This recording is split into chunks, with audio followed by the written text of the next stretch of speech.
जो इंडियंस को दिख रही है वो है एक वेस्टर्न हिपोक्रेसी कि यूनाइटेड स्टेट्स के नेशनल सिक्योरिटी एडवाइजर उन्होंने एक स्टेटमेंट दिया कि there is no special exemption for any country to conduct extra judicial killings और दिस काइंड ऑफ अटैक्स। तो इंडियंस ये समझ रहे हैं कि भाई यूएस जो नंबर 1 है इस टाइप के किलिंग्स करने में, from Laden to Zawahiri to Soleimani, so on and so forth, और उनके जो एलाइज है इजराइल वगैरह, इस टाइप की एक्टिविटीज में उनका वर्ल्ड नंबर 1 है। आप कौन होते हो एग्जेम्पशन देने वाले? कि जो लोग पंजाब में रहते हैं उन लोगों को खालिस्तान नहीं चाहिए। जो पंजाब छोड़ के कनाडा जा चुके हैं, जिनको ना अपना कनेडियन पासपोर्ट छोड़ना है, जिनको ना डॉलर छोड़ने हैं, जिनको अपनी नोटू छोड़नी है, वो कुछ नहीं छोड़ना। They don't want to live their cushy life, but they want to keep this agenda alive. वो पन्नू का बहुत ही वायरल वीडियो है, उसने कहा है कि इंडो, और उसने पीछे बैकग्राउंड में मंदिर दिखाया है, एंड उसने कहा इंडो कनेडियन हिंदूज तुम्हारी या तो जान ले लेंगे या तो तुम यहाँ छोड़ के चले जाओ। है कि without the support of Pakistan ISI there is no Khalistani movement. Sir फिर भी आपका डिफेंस बजट तो है उतना ही, उतना परसेंटेज है, बड़ा है, कम तो हुआ नहीं है। हाँ, वो बजट आपको कहीं तो स्पेंड करना है ना, तो आप कहाँ स्पेंड करोगे? Hello and welcome to another episode of Times Slow podcast. Today we are pleased to have Mr. Chirao Thakkar, who is a doctoral candidate in international relations at the National University of Singapore. और उनका बहुत ज़्यादा experience है। हम उर्दू, हिंदी और English में ये podcast करेंगे। और उन्होंने he studied at University of Oxford and he did political science from the Central European University. उनकी writings, he is a writer as well, he is a teacher. उनकी राइटिंग्स जो हैं वो द टाइम्स ऑफ इंडिया पे आ चुकी हैं, the Diplomat, the Asia Dialogue. तो बहुत ही टैलेंटेड हमारे साथ मौजूद हैं। ठाकर साहब कैसे हैं sir? Thank you so much for your time, first of all. Thank you, Faisal, for having me. I've heard great things about your podcast from my friends, and I hope to have this conversation with you. तो sir थोड़ा सा अपना background बताएं आप। हमारी audience जो है वो आपसे सुनना चाहेगी। फैजल, इतना कोई खास बैकग्राउंड नहीं है, मैं ना डिप्लोमेसी के उस बैकग्राउंड से आता हूँ, बट हाँ फॉरेन पॉलिसी कुछ सालों से मैं उसे फॉलो करता हूँ very closely, and it all started, my affair with foreign policy started when I started formally studying it at Oxford, where I was a master's student, and I was still deciding कि PhD के लिए क्या करना है. I wanted a topic for my PhD, and उसके बाद मैंने CU जाके political science किया, फिर fellowship कुछ की, उसमें कहीं ना कहीं एक foreign policy का angle more or less रहा. So, and eventually I went to become a visiting fellow with Stimson Center in DC. It was a full 1 year program, and I used to research a lot of aspects of Indian foreign policy. And it is during that period that I sorted my research topic out. I got admitted to National University of Singapore, and it had a joint program with King's College, which I joined. And yeah, I'm now in the final stages of my PhD. Uh, and that has been the last few years journey. अच्छा, थोड़ा सा short बताइएगा कि why did you choose research or why did you get into international relations? शुरू से बचपन से आपका ये था या नहीं? नहीं, जैसा मैंने कहा कि I don't come from that sort of a background where you learn these things from your childhood, etc. I mean, usually ज्यादातर ऐसा होता है कि जो बच्चे कैपिटल में बड़े होते हैं, they see diplomacy happening around themselves in corners, and that is where they perhaps get their inspiration.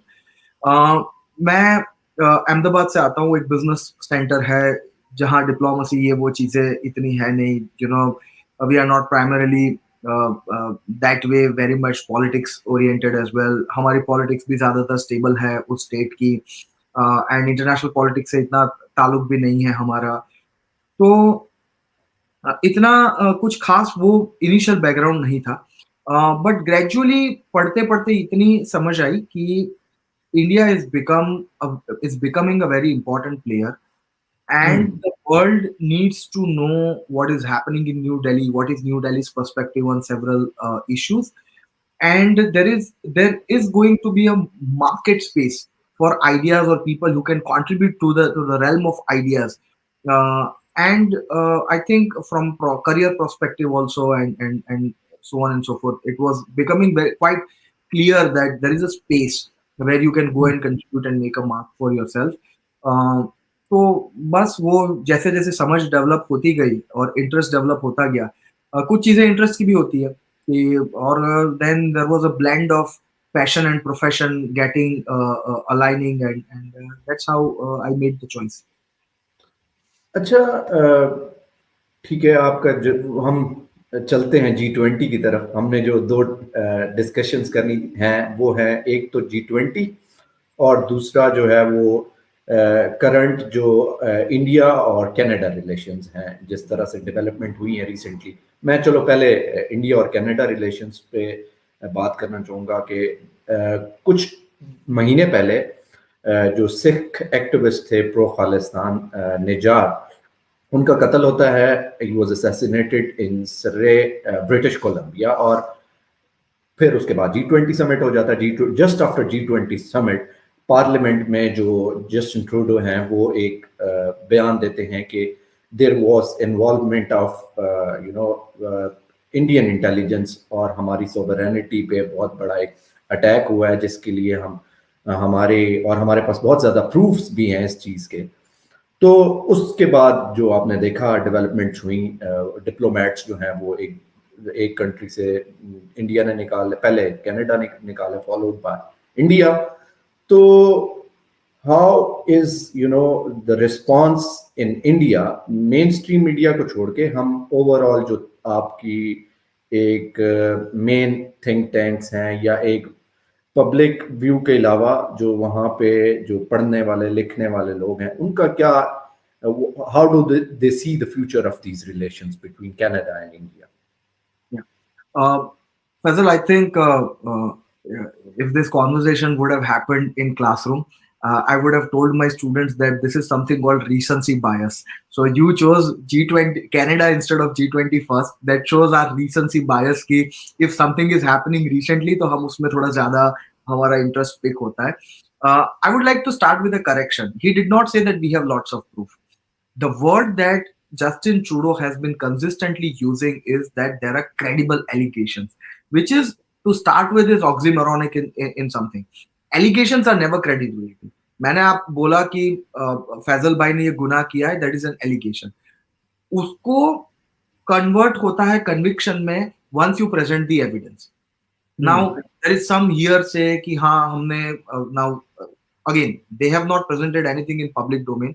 उनके जो principal opposition leader है Peter the Poilievre person, the man, he has also said कि भाई the prime minister should come clean. He has not shown evidence even to someone like us. So even the senior principals in the government, they have not shown any sort of evidence. Only the intelligence, the Canadian intelligence has shown this to the prime minister, and the prime minister has seen that we have some sort of credible allegations. अब credible allegation क्या होता है? या तो आपने कुछ किया है या तो नहीं किया है. Allegation कैसे credible हो सकता है? So that is a bit oxymoronic. And through media drip उन्होंने बोला है कि हाँ हमारे पास कुछ intercept थे, उसमें किसी ने ये बोला है, किसी ने ये बोला है. But I think a wise step on part of the Canadian government would have been कि वो इस investigation को पूरा कर लेते. पहले इनफ प्रूफ और एविडेंस इकट्ठा कर लिए ताकि वो दुनिया के पब्लिक ओपिनियन कोर्ट में जाके बोल सके कि लोग, इंडिया ने ये किया है. जब आपकी स्टोरी हाफ बेक है, वो लेके आप आपके पार्लियामेंट में जाते हैं, आप इंडिया को इतना इंपॉर्टेंट प्लेयर कंसीडर करते हैं एंड आप कहानी बताते हैं क्रेडिबल एलिगेशन की. So what I am trying to say that this hasty step, जो एक जल्दबाजी में लिया गया स्टेप है, वो step has provoked a certain kind of public reaction. Now usually India में बहुत सारे ऐसे वेस्टर्न कमेंटेटर्स है, for example US members of Congress है, वो जब भी इंडिया के ऊपर डेमोक्रेसी, ह्यूमन राइट्स, इस टाइप के एलिगेशंस लगाते या क्रिटिकल कमेंट्स रखते हैं, तो the public opinion is divided in India. कि जो ऑपोजिशन पार्टीज है या थोड़े लिबरल परसुएशन के लोग हैं, वो ज्यादातर गवर्नमेंट के क्रिटिकल हो जाते हैं कि देखो दुनिया भी आपकी पॉलिसीज से इत्तेफाक नहीं रखती वगैरह वगैरह.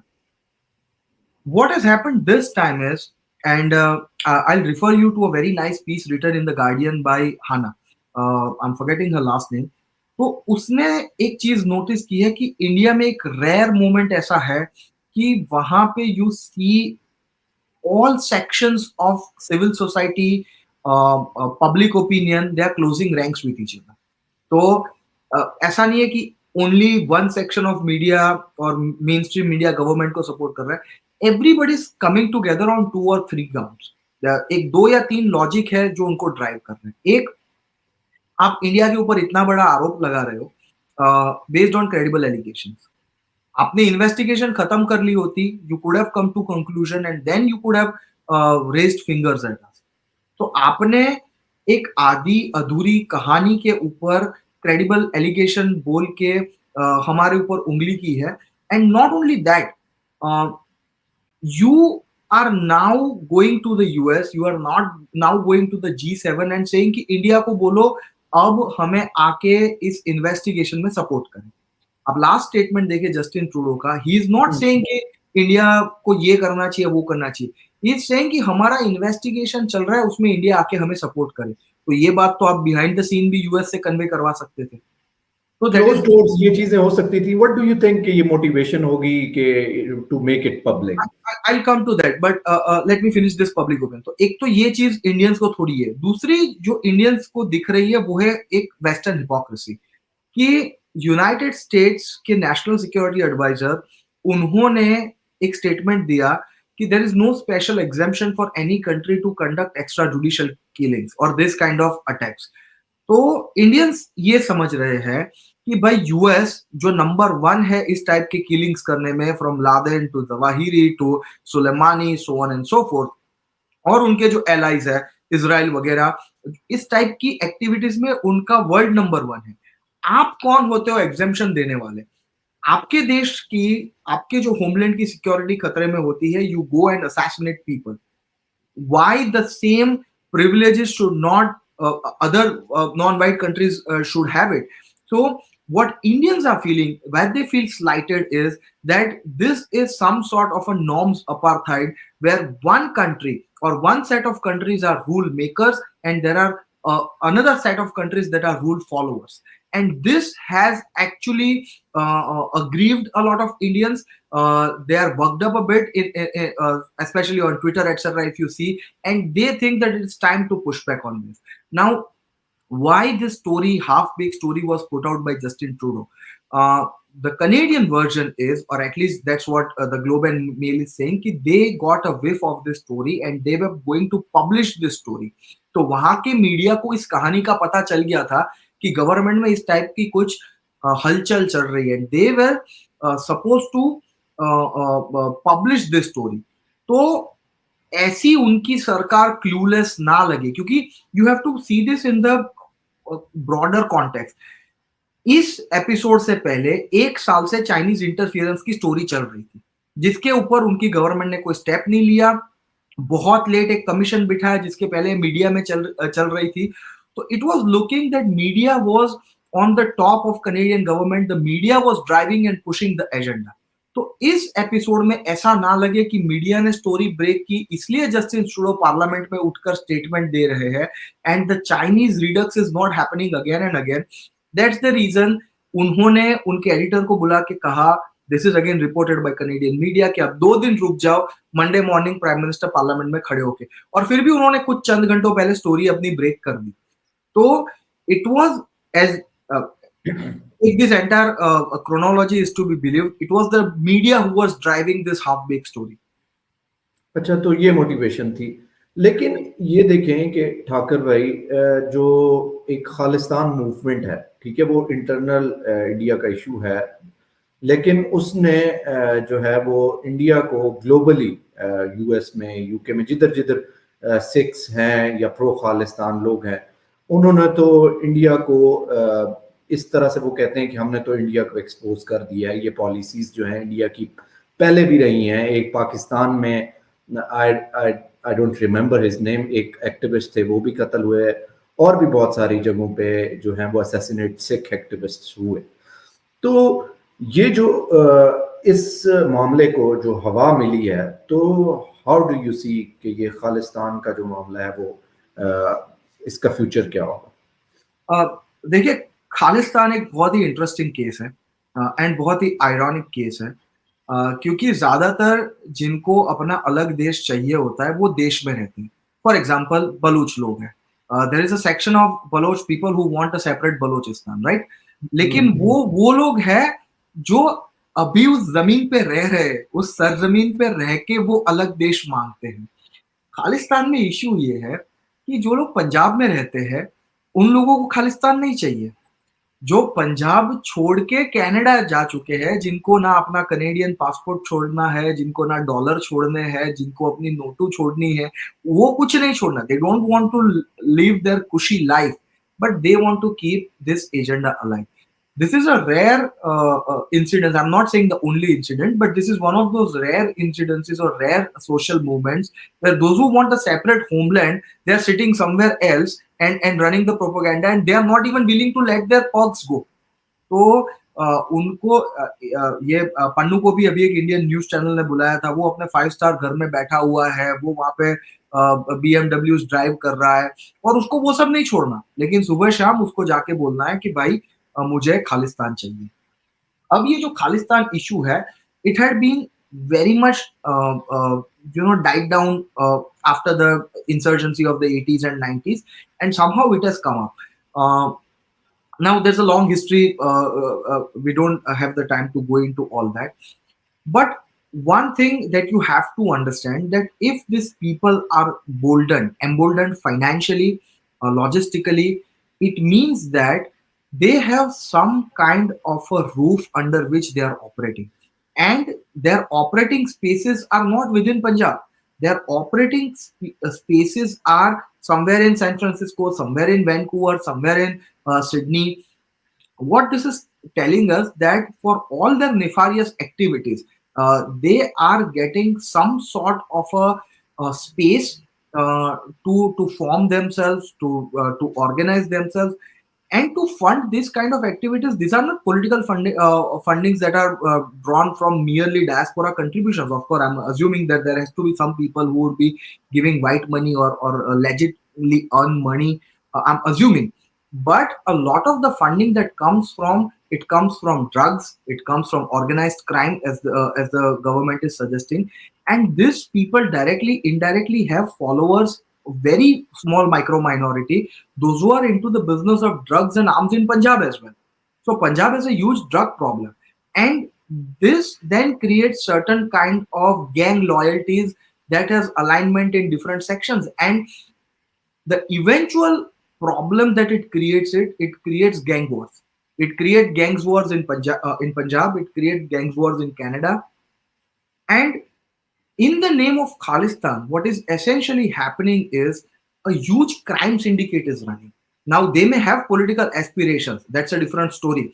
But the crime syndicate, if you want to do this in a democracy, in a democratic setup, you have to do it within the rules of the game that are established by both countries. You can't run a crime syndicate, use the money, and then say we are going to do it. It's pure terrorism. And this is one aspect where Indian government feels that they are not getting enough support from the Canadian government. आप demonstration कर लो 25 लोगों का, that is fine, उससे कोई फर्क नहीं पड़ता। लेकिन आप वहां पे क्राइम सिंडिकेट चला रहे हो, आप बड़े बड़े होर्डिंग्स लगे हुए हैं कि ये इंडियन डिप्लोमेट से, इनको मारना है, इनका खून करना है, ये जिम्मेदार है हमारी इन चीजों की। अभी तो एक स्टेटमेंट आई थी कि हिंदूज को भी निकाल दो जो कनाडा में, हिंदूज को भी निकाल दो। अब वो इतना हेट्रेड, इंडिया का हेट्रेड इतना हो गया है कि वो पन्नू का बहुत ही वायरल वीडियो है, उसने कहा है कि इंडो, और उसने पीछे बैकग्राउंड में मंदिर दिखाया है, एंड उसने कहा इंडो कनेडियन हिंदूज तुम्हारी या तो जान ले लेंगे या तो तुम यहाँ छोड़ के चले जाओ। This kind of violent political philosophy should not be Harvard. तो ये कोई तरीका नहीं है। और अभी एक प्यू का सर्वे आया था, जिस प्यू के सर्वे में उन्होंने actually 95% of Sikhs surveyed in Punjab, they have said unequivocally कि you can not be a Sikh if you are not a proud Indian. मतलब अच्छा 95% लोग जो जिन्हों और प्यू कोई इंडियन गवर्नमेंट की एजेंसी नहीं है, इट्स अ ग्लोबल एजेंसी जिसको यूएस कांग्रेस से लेके यूरोपियन यूनियन से पूरे वर्ल्ड की गवर्नमेंट जिसके सर्वे को ट्रस्ट करती है, भरोसा करती है। It is one of the most trusted survey brands in the world. And वो कह रहे हैं कि सिक्स को हमने सर्वे किया, 95% तो कहते हैं कि अगर आप हिंदुस्तान को हिंदुस्तान के प्रति प्यार नहीं है, आप हिंदुस्तान के प्रति अपनी लॉयल्टी नहीं है, तो आप सिख ही नहीं हो सकते। You can not be a Sikh. सही। अच्छा, इस दफा एक ये चीज ठाकर भाई जो इंटरेस्टिंग हुई है दैट वाज के ये जो खालिस्तान है थ्रू आउट हिस्ट्री जो इंडिया और पाकिस्तान की है, इसमें ये कहा जाता था कि दिस इंसर्जेंसी या जो मूवमेंट है खालिस्तान की that is supported by Pakistan. इस दफा ये चीज नहीं आई, तो क्या ऐसा चेंज हो नहीं गया नहीं, है? कहा और किसने इसी कहा? तरह से साइमल्टेनियसली पाकिस्तान में भी कहा जाता है कि जो बलोच इंसर्जेंसी है that is instigated by India. नहीं, फैजल कहाँ नहीं आई है बात, शायद आप तक नहीं पहुंची होगी बात। बट आप कनेडियन जर्नलिस्ट है टेरी मिलर्स की, उसकी किताब पढ़े। इसने बहुत क्लियरली कहा है कि without the support of Pakistan ISI there is no Khalistani movement. And मैं एक आपको छोटा सा एग्जांपल देता हूँ आपकी ऑडियंस को समझने के लिए, और जो भी आपको फॉलो कर रहे हैं पाकिस्तान में, इंडिया में जो मुझे देख रहे हैं, सबके लिए। फैजल भाई, एक एक समझे आप कि अगर कोई एक मुसलमानों का ग्रुप है जिनको सऊदी अरेबिया के ऊपर अपना होमलैंड बनाना है, तो because it's a religious concept, तो वो मक्का और मदीना को पहले टारगेट करेंगे कि अगर हमें हमारा सेपरेट होमलैंड चाहिए, मुस्लिम होमलैंड चाहिए सऊदी अरेबिया में, तो वो जो एक आर्टिफिशियल मैप बनाएंगे या जो एक एक कंसेप्ट, एक इमेजिनेशन होगा, उसमें मक्का मदीना होगा कि नहीं होगा। हम्म। अब ये जो खालिस्तानी लोग जो कनाडा में बैठ के प्रोपेगेंडा कर रहे हैं और जो खालिस्तान का मैप बना रहे हैं, वो मैप में उन्होंने सिर्फ इंडियन साइड पंजाब दिखाया है। अब the equivalent of Mecca and Medina for Sikhs is the birth place of Guru Nanak साहेब, ननकाना साहेब, करतारपुर साहेब जिसके कॉरिडोर के बारे में आपको और आपके ऑडियंस को पता होगा। अब ये जो दोनों होलीएस्ट प्लेसेस है आफ्टर हरमंदिर साहिब इन पंजाब, ये बहुत ही इंपॉर्टेंट साइट्स है, वो उन्होंने अपने खालिस्तान के नक्शे में नहीं दिखाया। आप ननकाना साहब को छोड़ दीजिए, करतारपुर साहब को छोड़ दीजिए, पाकिस्तान की 1 इंच जमीन नहीं दिखाई। हालांकि व्हेन यू से पंजाब, ये तो अभी का 1947 के बाद का कंसेप्शन है कि पंजाब, इंडियन पंजाब और पाकिस्तानी पंजाब और ईस्ट पंजाब और वेस्ट पंजाब। मतलब पहले यूनाइटेड पंजाब पंजाब, एक ही आइडेंटिटी। पंजाब था। हाँ, तो अगर आपको पंजाब चाहिए तो आपको तो दोनों पंजाब चाहिए होने चाहिए। लेकिन आप पाकिस्तान वाले पंजाब से ना 1 इंच मांगते हो, आप ना करतारपुर साहब मांगते हो, आप ना ननकाना साहब मांगते हो, आपको चाहिए सिर्फ इंडिया का पंजाब चाहिए। तो इसका हम्म। मतलब ही ये है कि कहीं ना कहीं इसमें आईएसआई का ब्लूप्रिंट है। And what is so funny for me sitting here is that given the economic woes of Pakistan today, given the kind of challenges today, if ISI, and it is widely believed that they are doing, if they are diverting resources to this Khalistani terrorists, it's a grave thing for the citizens of Pakistan, because I if don't think so. We don't have that much money that it's वो being, तो now वो तो channeled to Khalistan movement. वो In the past, we used to think like that, but now the condition, the economic situation that we सब have had, sir, फिर भी आपका defence budget तो है उतना ही, उतना परसेंटेज है, बड़ा है, कम तो हुआ नहीं है। हाँ, तो defense budget. वो बजट आपको कहीं तो स्पेंड करना है ना, तो आप कहाँ स्पेंड करोगे? चलो, anyway, I don't want to get into credible this thing, but the हाँ, फैक्ट इज, दुनिया में किसी भी एक्सपर्ट को, और मैं नहीं कह रहा इंडियन एक्सपर्ट को पूछूं, जो कनेडियन जर्नलिस्ट टेरी मिलर्स की है, वो कोई क्या कहते हैं, इंडियन सिटीजन नहीं है ना, उसका कोई मोदी के प्रति विशेष लगा है। ही इज, एंड ही, उसने तो मोदी जब था भी नहीं तब ये किताब लिखी थी। The fact is that there is a huge ISI support to this entire movement, and there has been huge Pakistani support, and it has been that way. And diaspora के साथ आप ये छोटे मोटे किस्से करवा सकते हो, लेकिन इसका कुछ हो नहीं सकता. You can just create a small flash in the pan kind of diplomatic embarrassments. This was definitely a win for them. But इससे आपको क्या मिलेगा? कुछ नहीं. अच्छा, अभी सर हम let's move towards the G20 summit. और मैं अभी कुछ पढ़ रहा था आर्टिकल्स वगैरह, और ज़्यादातर जो नॉन इंडियन जो लोग थे उन्होंने ये कहा कि this was like a normal meeting. जो यूएन में जो बातें होती हैं, just the inclusion of African union into the G20, उसके अलावा कोई ऐसी अचीवमेंट नहीं थी बाय इंडिया. और दूसरी जो चीज़ हुई कि यूक्रेन और रशिया वॉर पे भी कोई इस तरह की स्टेटमेंट नहीं आई. तो मुझे ये बताएं कि ये किसने कहा, मिशन भाई? ये मैं राइटिंग्स पढ़ रहा था, बहुत सारे जो आर्टिकल्स थे मेनली डॉन में. जो डॉन डॉन में भी मैंने पढ़े हैं. ये डॉन डॉन में में ऐसी बातें आती है, इसलिए मैं पूछ रहा हूँ आपने कहाँ पढ़ा, ये बहुत डॉन जरूरी में है. भी मैंने पढ़े हैं. कुछ और भी बाहर के इंटरनेशनल जो राइटर्स हैं उन्होंने भी लिखा हुआ था. तो व्हाट डू यू थिंक कि क्या अचीवमेंट्स थी फॉर द इंडिया? अ, अ, देखिए फैजल भाई, जब आप अब किसी ने डॉन बहुत सीरियसली ले लिया हो या ट्रिब्यून बहुत सीरियसली ले लिया हो, तो उनको कुछ चीजें समझाना मुश्किल हो जाती है. But I still try my level best कि नहीं, मैं G20. और भी बहुत नहीं सारी नहीं, चीजें मैं पढ़ता तो एक हूँ. जनरल बात कर रहा हूँ. आप तो सर काफी चीजें पढ़ते होंगे. I am sure about it. But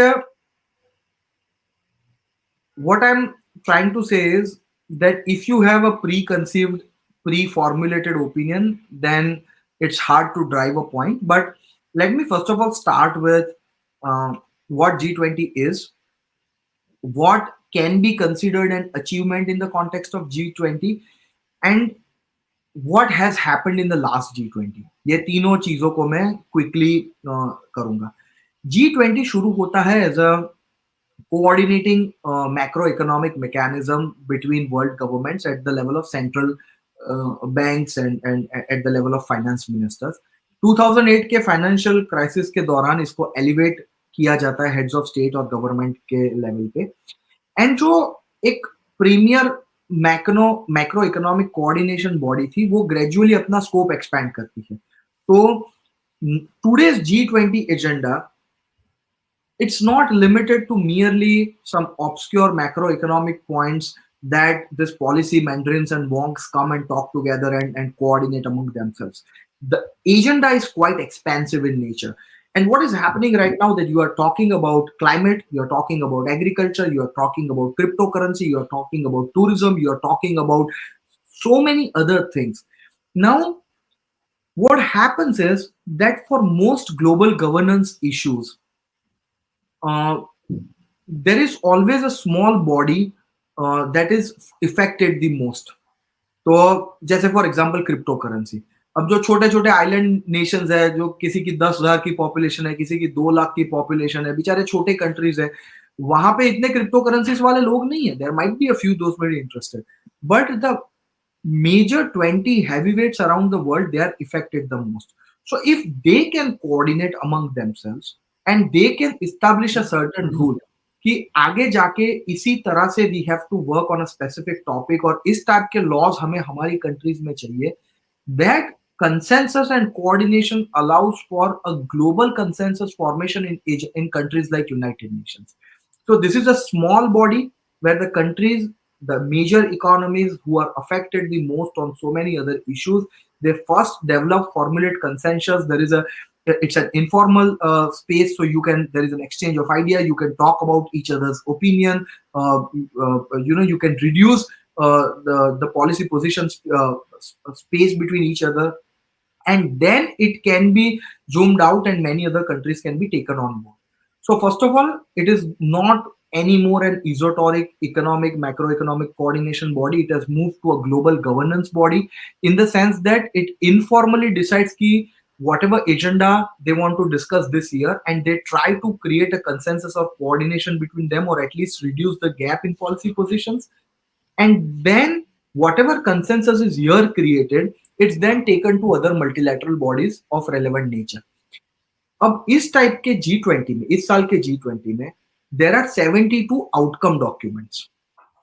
तो मैं इंडियन मीडिया में भी गया था 4-5 दिन जब ये G20 चला, मैं टेलीविजन पे ही था, इस चैनल से उस चैनल, उस चैनल से इस channel, and I was trying to explain even the domestic audience कि everybody was talking Ukraine Russia war के बारे में, हमने क्या लिखा क्या नहीं लिखा, कैसे लैंग्वेज फॉर्मुलेट की, was it water down, Russia को एडमोनिश किया या नहीं किया। भाई दैट इज वन इशू। एक मेन डॉक्यूमेंट है जिसके अंदर 83 पैराग्राफ्स है, उस 83 पैराग्राफ्स में से only 7 paragraphs deal with the Russia Ukraine war, और बाकी के जितने भी है 76 paragraphs, they are dealing with issues of global governance. This is one outcome document. There were 250 meetings, there were 72 outcome documents. तो G20 को सिर्फ एक फोरम की तरह जहां पे लोग सिर्फ रशिया यूक्रेन के बारे में बात करते हैं, ये करते हैं, इस नैरो विजन से जो लोग देखते हैं उनको समझ ही नहीं है कि एक्चुअली G20 होता क्या है। तो G20 के अंदर एक फाइनेंस ट्रैक है, एक नॉन फाइनेंस ट्रैक है, और बहुत सारे वर्किंग ग्रुप्स हैं।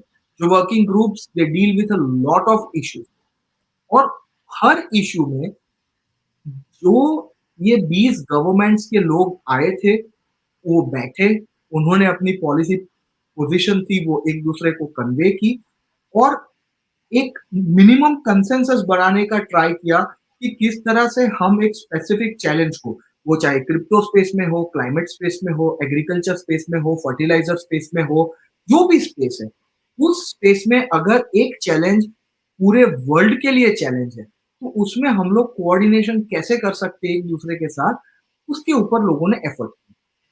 So those who want to really understand what G20 produced, you should go on to the outcome documents and see what outcomes have come out of this summit. अच्छा, ठाकर साहब ये बताएं कि जो एक कॉरिडोर का जो ऐलान हुआ, that is India middle east Europe corridor, ये और दैट इज स्टार्टेड एज जो एक BRI के उसमें है कि एक कंपेटिटर वो बनाया गया है। तो इस तरह के बहुत सारे पहले भी जो हैं वो इनिशिएट किए गए, बट ये क्रिटिसिज्म आया कि उनको प्रैक्टिकली उन पे कोई काम नहीं हो सका। चाइना का जो BRI है उस पे तो बहुत सारे कंट्रीज इन्वॉल्व हैं और बहुत हद तक प्रोग्रेस भी हो चुकी है। तो और ये भी आया कि जो मैप है इसका जो IMEC का है, मैप भी उस पर भी क्रिटिसिज्म आया कि यार बीच में कहाँ से आपने इस जो कॉरिडोर है उसको कनेक्ट करना है। तो ये चीज how do you see that? मैं रेफर कर रहा था जैसे कि बिल्ड बैक बेटर वर्ल्ड जो एक पहले बनाया गया फॉरम। तो I just want your comment on it. Fazal, that's a great point, and there's a valid criticism as well. Decision making in democracies do take time because there are multiple stakeholders, there are multiple veto players. This is not China, so of course, if you are an authoritarian single party government, and everything has to be decided by one group of individual or one individual, the decision making is easy. In democracies, it do take time. So, and that's a criticism. But people in democratic countries, they have chose to live that way because they want checks and balances. And if decision making comes at a minor cost, they are happy to pay that cost. तो ये criticism कोई नया बात नहीं है, ये हर जगह आता है कि डेमोक्रेसी से ज्यादा ऑथोरिटेरियन रिजीम्स में डिसीजन मेकिंग स्विफ्ट होता है। ये तो बहुत पुरानी कहानी है, मतलब इसमें कोई नई बात नहीं है। एक और चैलेंज है which is a real challenge for IMEC, and वो चैलेंज है कि China is a single player जिसको जिस कंट्री में भी जाके अपने प्रोजेक्ट करने उस कंट्री की गवर्नमेंट के साथ ही नेगोशिएट करना है। इस प्रोजेक्ट में देर आर 12 और 13 स्टेक होल्डर्स होंगे जब गुड्स बॉम्बे से निकल के दुनिया के उस कोने में जाएंगे। So that is a challenge that a group of players has to come, लेकिन वो फिर भी आए एक साथ और उन्होंने एक अग्रीमेंट दिखाया कि हमारे में वो विलिंगनेस है कि हमें इस प्रोजेक्ट को एग्जीक्यूट करना है। अब आज से 5 साल बाद क्या होगा, इट्स डिफिकल्ट टू फोरकास्ट, और ना ही हम वो बिजनेस में है कि where we forecast things, we just hmm, analyse things because that's our job as analyst. And it is also right that for very long, the West and some of the people who have concerns of China's predatory practices, uh, they wanted an alternative for global infrastructure solutions. तो build back better एक plan था, लेकिन build back better एक बहुत ही क्या कहते हैं narrow vision के साथ शुरू हुआ था कि हम लोग सिर्फ फाइनेंसिंग करेंगे. आज उन्होंने अपनी जो शक्तियां है, उनकी जो कॉम्पिटेंसीज है, उनको पुल करना शुरू किया है कि on the one hand you have a heavyweight like India who has the ability and competence to big build infrastructure. आप देखिए हमारे इथियोपिया में प्रोजेक्ट्स चल रहे हैं, even with in India the kind of network of highways and railways that is being built at a very immense scale. So India is a big infrastructure player. So now what they are doing is they are bringing the money, they are bringing the relevant parties who are going to benefit from this economic space, and they are bringing countries like the European Union and the United States who has the ability to invest. So there is some pulling of competencies on all three set of relevant players, those who are going to invest their resources into making this a success, and they have shown initial willingness to do that. तो उनको coordination के challenges आएंगे, उनको decision making के challenges आएंगे, that is for sure. But फिर भी चीजें चलती है दुनिया में, बहुत सारी चीजें कोऑर्डिनेशन चैलेंजेस के साथ भी चलती है. एंड अगर चाइना ने अपना बिहेवियर चेंज नहीं किया तो ये लोग ज्यादा डिटरमिन होंगे उस चैलेंजेस को ओवरकम करने के लिए, and they will work on it. Now so far as China is concerned, you are sitting in Pakistan. I don't want to go in any other part of world. What have you achieved from CPEC? आपके हमको GDP just infrastructure, हमारे पास infrastructure build हुआ है, roads build हुए हैं, नहीं, आप गवादर को डेवलप किया है और ट्रेड भी गवर्नर स्टार्ट हो गई है काफी हद तक. गवर्नर ने आपकी जीडीपी में कितना कंट्रीब्यूट किया फैसल भाई? Give me the number. कितने शिप्स आते हैं यहाँ पे, कितना डायरेक्टली टाइम तो नहीं हमारा कंट्रीब्यूट डायरेक्टली तो नहीं कंट्रीब्यूट किया अभी तक. अभी तक नहीं किया, ठीक है. हम्म, अब मुशर्रफ साहब के दौर में साइन हुआ था, और अगर आप जैसे पढ़ते, मैं भी कुछ चीजें पढ़ता हूँ, और अगर कुछ लोग जो चाइना के क्रिटिक्स है अगर उनकी बात मानी जाए तो वहां पे कभी सिविलियन शिप आएगी भी नहीं. जिस दिन आएगी चाइना की मिलिट्री शिप्स आएगी और वो पोर्ट को ऑक्यूपाई करेगी. Look at what happened with Hambantota in Sri Lanka.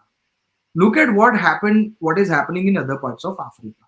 So China's debt diplomacy is a real thing. 42 countries, I think, are there who own more than 10% of their total debt to China. And do you think China is not going to use it for the leverage?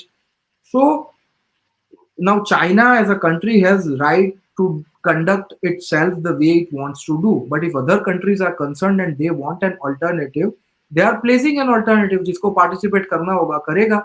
And ये जो countries है, इनके जो coordination issues है उनको solve करना है, वो करेंगे. It's up to them. But at this stage to pre-say that just because they'll have coordination problems, this project is doomed to fail, I think it's a rather premature thing to think, and it's making fool of ourselves as well. अच्छा, जिस तरह से India को waste की तरफ से China को counter करने के लिए ये एक लीडर बनाया गया, या उसका एक खुद उन्होंने अपने आप को इस पोजीशन में समझा कि now we are the leaders to counter China, या ग्लोबल साउथ की भी उन्होंने एक बड़ी रिप्रेजेंटेशन की इस दफा, तो इससे रिस्पॉन्सिबिलिटीज तो इंडिया पे बढ़ गई. ठीक है, ग्लोबल साउथ की एक रिप्रेजेंटेशन करना, और वो भी हम जिस तरह की सिचुएशन में हैं इन द करंट सिचुएशन, जो क्लाइमेट चेंज की सबसे बड़ा मसला है, तो क्या इंडिया जो है वो इस चीज़ पे जो बात कर सकेगा वेस्ट के साथ, नॉर्थ के साथ, के जो है वो हम डेवलपमेंट पे तो कॉम्प्रोमाइज नहीं करेंगे, but we should think about redistribution of wealth. I think India is already doing that. I think India is already doing that. Last COP summit हुआ, we were very clear. In fact, Piyush Goyal was our Sherpa, who is our current commerce minister. उनका एक statement है, and he said that to expect developing countries to go net zero, क्योंकि उस वक्त India पे भी बहुत ज्यादा प्रेशर था, और इंडिया ने इवेंचुअली डिसाइड किया कि हम लोग 2060 तक नेट जीरो हो जाएंगे. लेकिन he made a very clear statement. He said that to expect other countries developing countries to go net zero as soon as possible is a little bit of too much, and it's unfair on the part of, he said to the effect of it, it's unfair on the part of the developed world. It is the developed world who needs to go very quickly on the net zero part and create that carbon space for developing countries, so the developing countries can continue to develop and at the same time become sustainable. So I don't think India is not pushing on this front. If you look at RK Singh, our current minister, उनके जो statements है कई ऐसे बयान है international bodies में, India में बैठ के नहीं, उन्होंने पेरिस में जाके, उन्होंने लंदन में जाके, जिनीवा में जाके ये टाइप के स्टेटमेंट्स दिए है. So India is push, and the very fact कि 20 कंट्रीज की मीटिंग में सिर्फ 20 कंट्रीज के कंसर्न डिस्कस ना हो, लेकिन 120 डेवलपिंग कंट्रीज जो इसका पार्ट नहीं है उनके कंसर्न्स भी डिस्कस हो, उसके लिए India conducted the first ever global south summit in the context of G20. उन्होंने सुझाव मंगाए, their ideas were taken, and it tried to become a voice of it. Now how much it can push, how much it can negotiate, that's a different story. I'm not going there, but there is a real desire and there is a real push that is coming from it.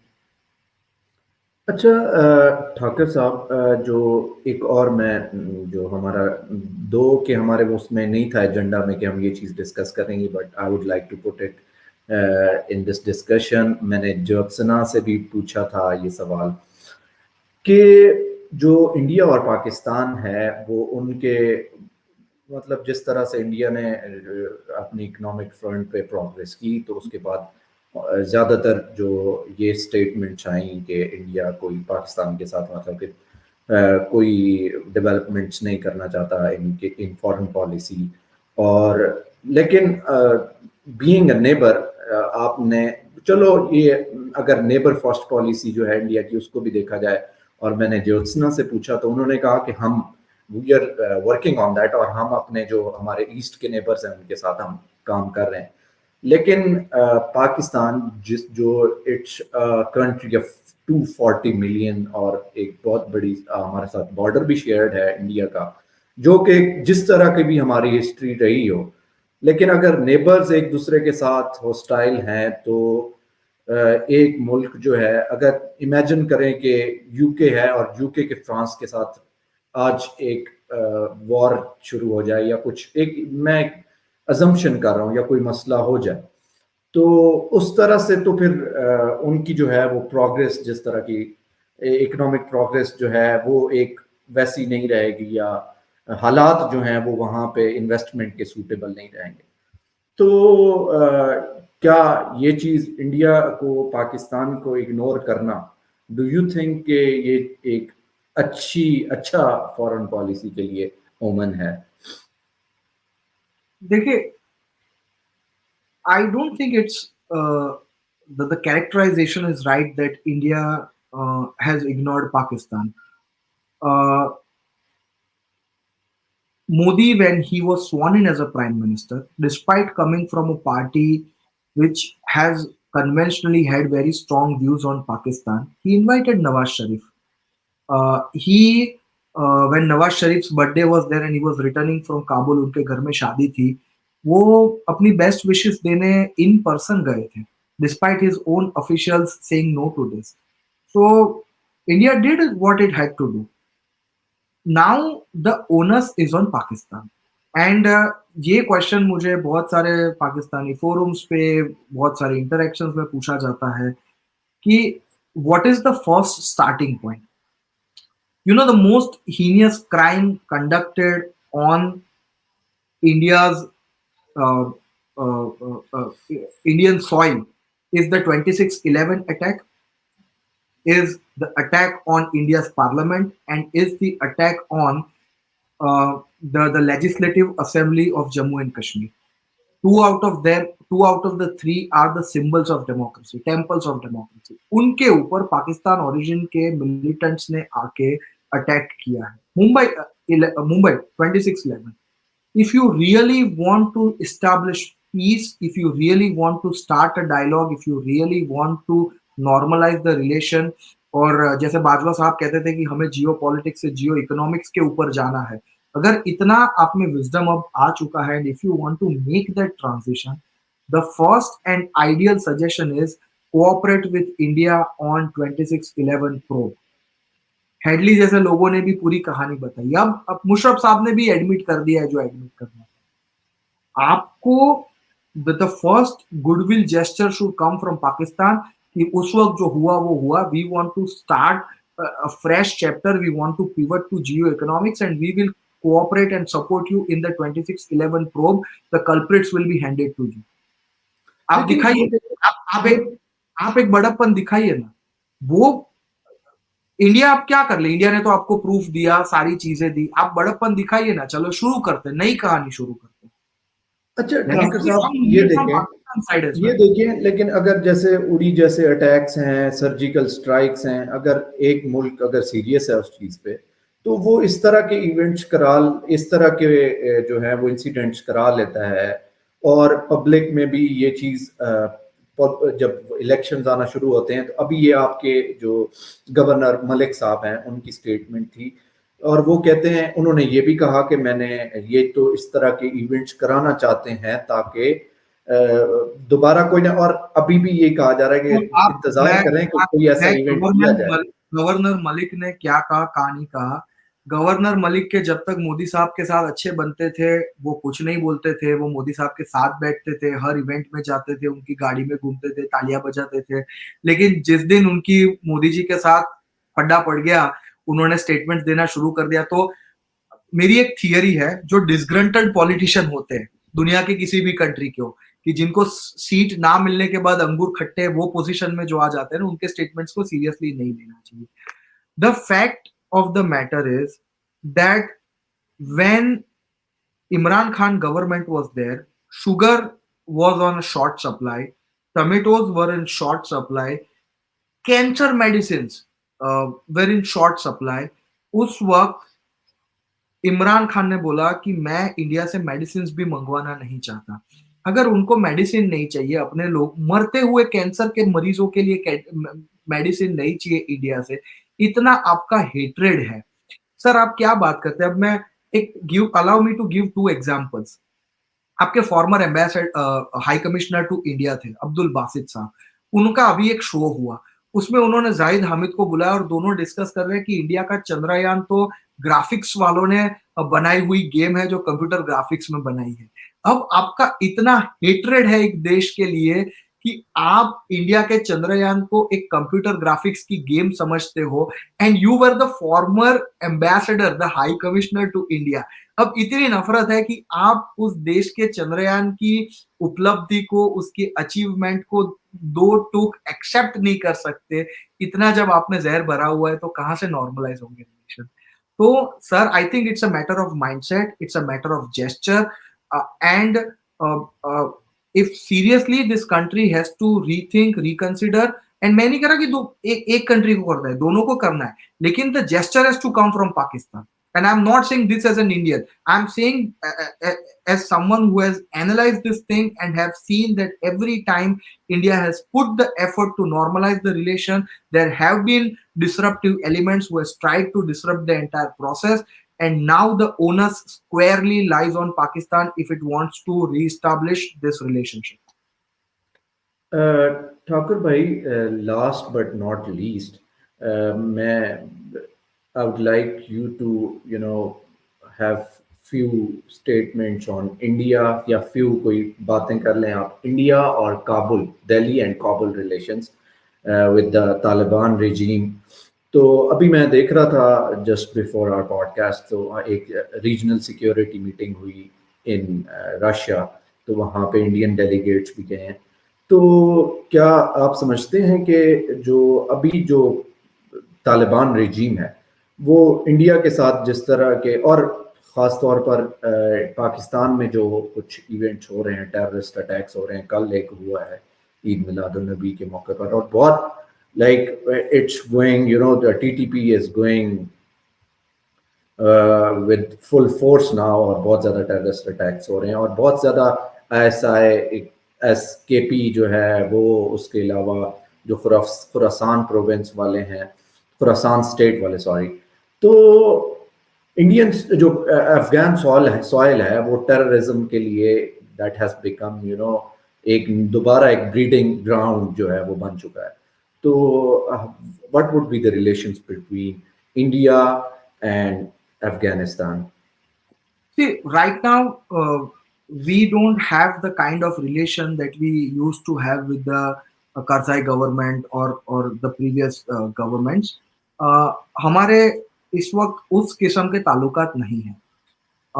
जहाँ तक रही Taliban relationship की बात, I think it's a global consensus which has to be developed, and all countries will recognize Taliban only after they see certain behavioral change in their government.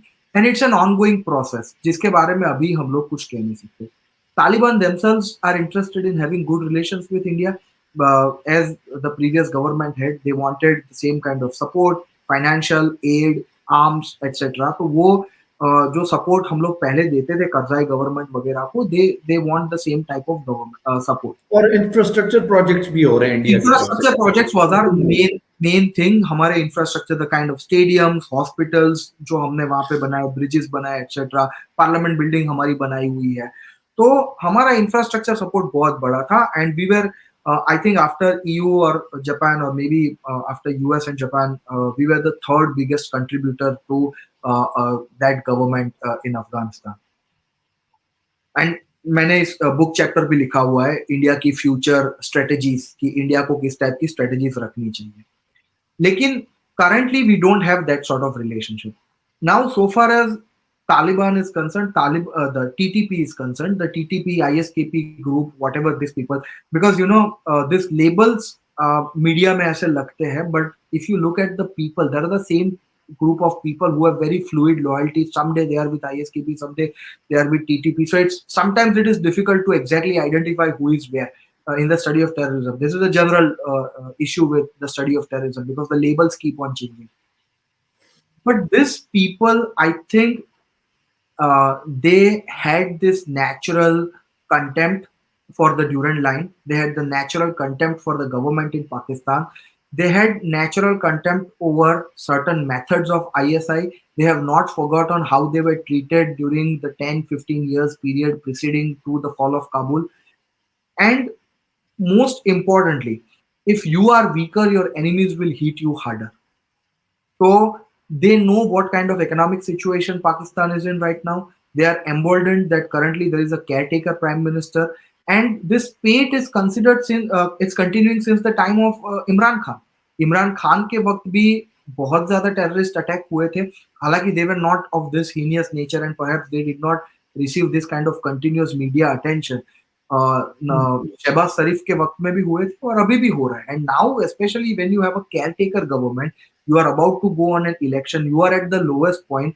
एक billion के लिए आपको 6 महीने नेगोशिएट करना पड़ रहा है. If you are at your weakest, why will they not hit you, looking from their strategic perspective?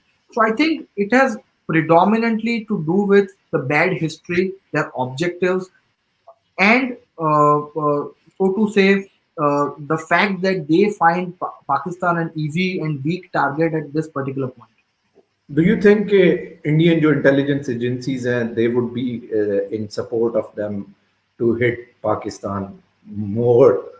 No, why should India invest 1 rupee when these guys are doing a good job on their own?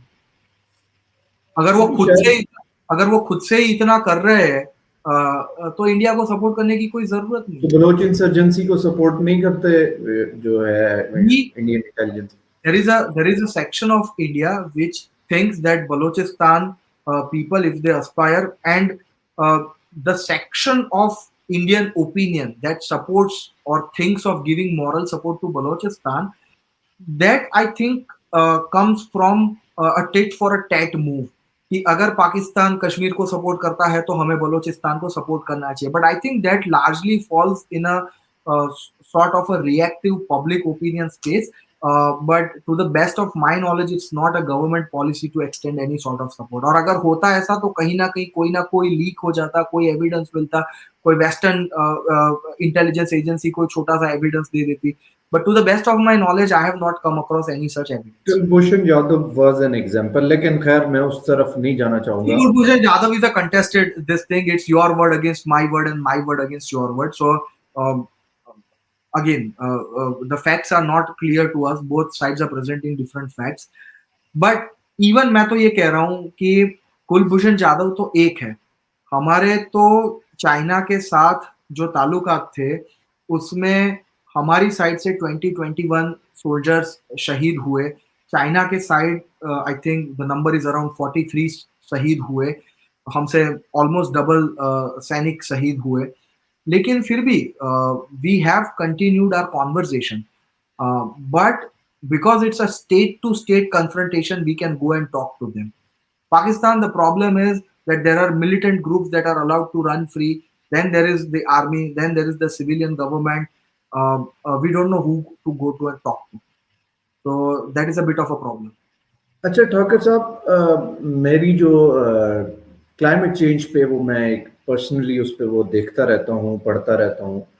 तो आपका मैं view जानना चाहूँगा कि जो overall जिस तरह से जियोपॉलिटिक्स शेप हो रही है, तो क्लाइमेट चेंज उसको किस तरह से इम्पैक्ट करेगी, या वो जो अलाइनमेंट्स बन रही हैं, तो डू यू थिंक कि क्लाइमेट चेंज का बहुत बड़ा एक बहुत बड़ा फैक्टर होगा इन defining who to choose, who to stay with? Uh, I think it will not drive the geopolitics. Climate is definitely a very important factor. And after Paris, there is a certain consensus among the governments around the world कि भाई this is something we all need to work together. हमारी जिम्मेदारी है. Public opinion is also driving it. Now, of course, the Western governments are pushed that you should give more funds, more technology to allow the developing world to make that green transition so that the world is safer for all of us. So, though that is a very different north-south dynamics that is going on in a separate issue area. वहां पे जो countries जैसे India और पाकिस्तान, भले हम लोग एक दूसरे के साथ फाइट करते हो, लेकिन क्लाइमेट फाइनेंस के इश्यूज के ऊपर शायद यूएनजीए में हमारे वोट्स ऑलमोस्ट सिमिलर हैं. So that's a separate story. It is a isolated thing which has its own dynamics. Now, climate affects military, climate affects civilian, climate affects refugees, politics, all these things. But if you look at the broader geopolitical picture, the battle line is drawn between the West and China, and there more and more countries are forced to make choices. For example, India has made a very clear choice that it is going to be with the West primarily in this battle. Uh, Subject to maintaining a equilibrium so that there is not a breakout of like conflict on the border, but more or less that tilt is towards the West in this battle line. Pakistan has made clear that it wants to place squarely itself in the Chinese camp, and that is the choice that it has made. So, if climate will be a major issue going ahead, and it is an issue even today. But whether it will drive the high politics of security, I don't think so. The battle lines are drawn, the camps are clear, and more countries are forced to make a choice.